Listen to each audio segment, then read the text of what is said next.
अस्सलाम वालेकुम दोस्तों, ऐसे अच्छे वीडियोस के लिए रोहुरा चैनल को सब्सक्राइब कीजिए। जब हम रोजे के बारे में सोचते हैं तो हमारा जहन फौरन खाने पीने से परहेज की तरफ जाता है।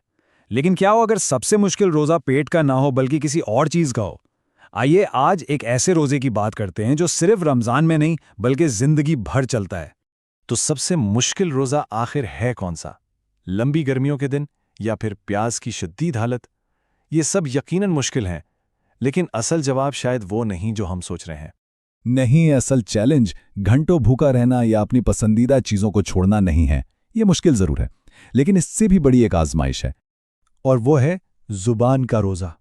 अपनी जुबान को काबू में रखना। ये वो रोजा है जिसमें सिर्फ पेट को नहीं बल्कि अपने गुस्से को, अपनी ख्वाहिशात को और अपने नफ्स को काबू करना पड़ता है। तो आइए इस मौजू की गहराई में उतरते हैं। हमारे अल्फाज का असल में वजन कितना है? अक्सर हम उन्हें बहुत हल्का समझते हैं ना, जैसे हवा में बोले और बस खत्म। लेकिन हकीकत इसके बिल्कुल बरक्स है।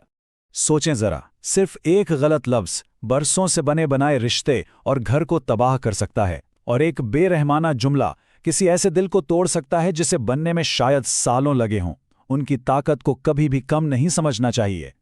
आजकल सोशल मीडिया की दुनिया में तो ये और भी आसान हो गया है। एक क्लिक पर तबसरा करना, किसी से बहस करना या किसी की बात को बेनकाब कर देना। लेकिन हमें ये याद रखना चाहिए कि हर लफ्ज़, चाहे वो बोला जाए या लिखा जाए, वो रिकॉर्ड हो रहा है। एक निगरान हर वक्त उससे लिखने के लिए तैयार है। एक बहुत मशहूर रिवायत में दो औरतों का जिक्र है। एक औरत बहुत ज़्यादा इबादत करती थी, रातों को नमाज, दिन में रोज़े, सदका खैरात, लेकिन अपनी ज़बान से अपने पड़ोसियों को तकलीफ देती थी। उसका अंजाम जहन्नम बताया गया। वहीं दूसरी औरत थी जो इतनी ज़्यादा नफली इबादतें नहीं करती थी मगर अपनी ज़बान से किसी को तकलीफ नहीं देती थी, और वो जन्नती करार पाई। इससे पता चलता है कि हमारे अल्फाज का वज़न हमारी इबादतों से भी ज़्यादा हो सकता है। तो फिर सवाल ये है कि इस ताकतवर चीज़ को काबू कैसे किया जाए? इसका हल है ज़ुबान की हिफाजत करना। ये एक ऐसी मशक है जिसके लिए शऊरी कोशिश और ख़ुद पर काबू पाने की ज़रूरत है। जबान को काबू करने का एक सुनहरी उसूल है, या तो अच्छी बात कहें या फिर खामोश रहें। यह उसूल हमें सिखाता है कि हर बहस का हिस्सा बनना या हर बात का जवाब देना ज़रूरी नहीं है। अक्सर लोग समझते हैं कि गुस्से में जवाब ना देना कमज़ोरी है, लेकिन हकीकत में इश्तियाल अंगेज़ी के वक्त खामोश रहना ताकत की सबसे बड़ी अलामत है।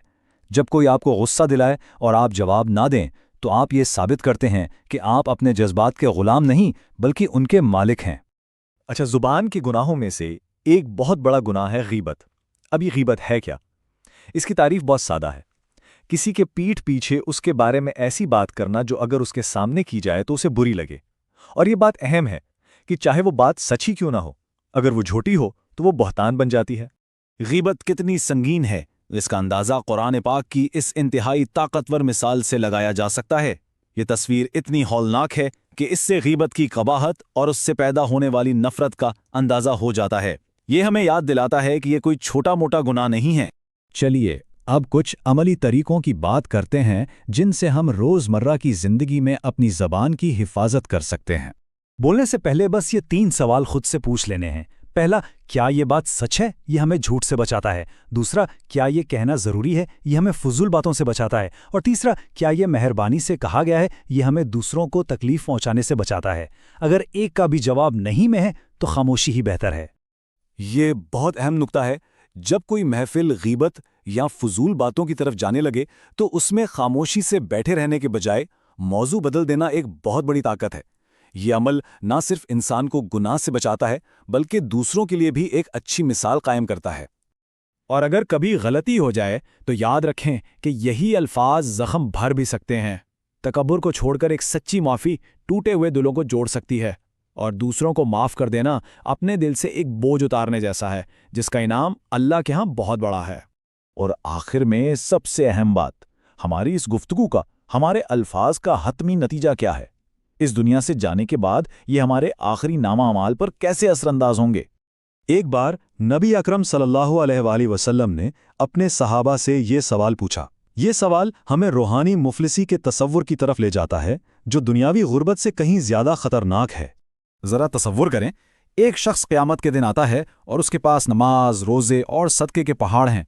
बज़ाहिर वो रूहानी तौर पर बहुत अमीर नज़र आता है, लेकिन उसकी तमाम नेकियां एक बहुत बड़े खतरे की जद में होंगी।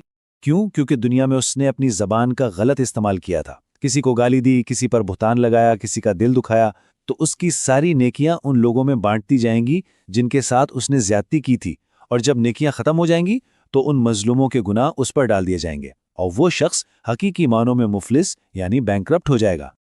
یہ جملہ اس پوری گفتگو کا بہترین خلاصہ ہے۔ ہماری زبان میں دوہری طاقت ہے، یہ محبت، سکون اور احترام کا ایک خوبصورت باغ بھی بنا سکتی ہے اور نفرت، جھگڑے اور تباہی کی آگ بھی بھڑکا سکتی ہے۔ تو آخری سوال یہ ہے کہ ہم اپنی زبان کس لیے استعمال کریں گے؟ باغ بنانے کے لیے یا آگ لگانے کے لیے؟ یہ انتخاب ہر روز